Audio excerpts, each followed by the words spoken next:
Bonsoir tout le monde. J'aimerais partager avec vous mon point de vue à propos du programme de français de la première année baccalauréat. Tout le monde sait que il y aura bientôt 30 ans que ce programme, le programme de français de la première année baccalauréat, repose sur un triptyque immuable. Dernier jour d'un condamné, Antigone et la boîte à merveille. 30 ans, imaginez. Une génération entière a grandi avec ces livres. Bien sûr, personne ne peut nier la valeur de ces œuvres, mais c'est leur pérennité sans alternative qui à mon sens,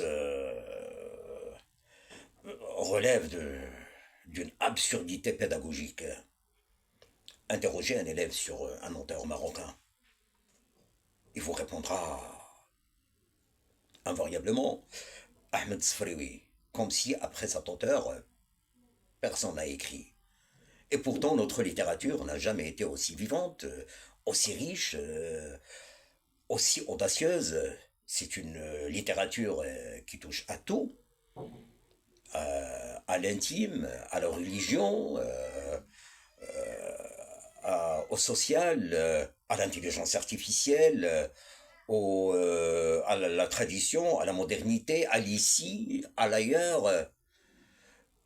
C'est une littérature qui émeut, qui interroge, qui provoque. Malheureusement, elle est superbement ignorée par l'institution scolaire. Là, je ne plaide pas pour l'éviction des classiques. Non, au contraire, je plaide plutôt pour l'élargissement. Je propose par exemple la création d'un manuel qui regrouperait plusieurs textes d'auteurs marocains mis en regard avec d'autres textes d'auteurs étrangers. Et en plus, deux œuvres intégrales marocaines.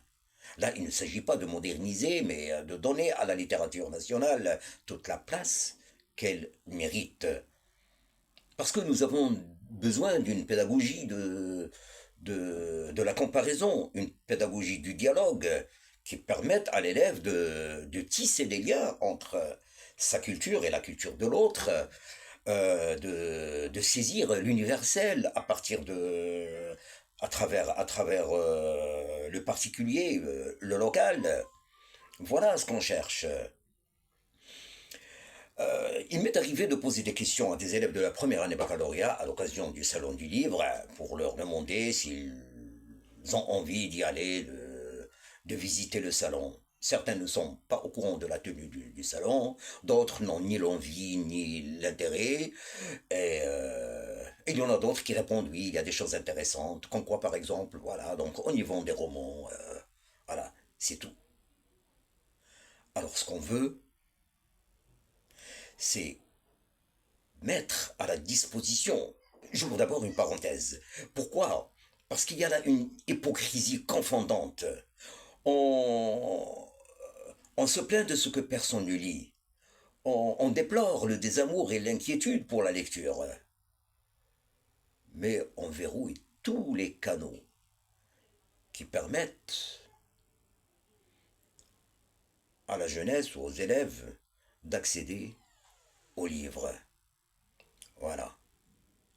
C'est pourquoi il faut mettre à la disposition des professeurs un support qui lui permette de transformer la classe en un espace d'échange, en un salon du livre miniature.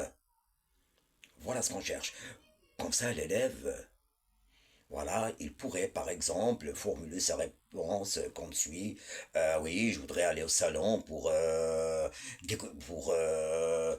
pour acheter des romans dont j'ai lu des extraits dans le manuel et qui ont suscité en moi la curiosité de lire l'œuvre intégrale ou pour échanger avec l'auteur de l'une des œuvres intégrales qu'on a eues au programme et ainsi de suite. Voilà. Donc, au lieu de, de, de rester figé dans des reliques du siècle passé, au lieu d'assigner à résidence année après année, donc les mêmes œuvres, voilà, on finit par donner aux élèves l'idée que la littérature est un champ clos et figé. Et en plus, personne ne lit la boîte à merveille. Aucun élève, presque 99% des élèves ne lisent pas la boîte à merveille. Et si vous leur demandez ce qu'ils savent de cette œuvre, voilà, ils n'ont qu'un lexique confus dans la tête.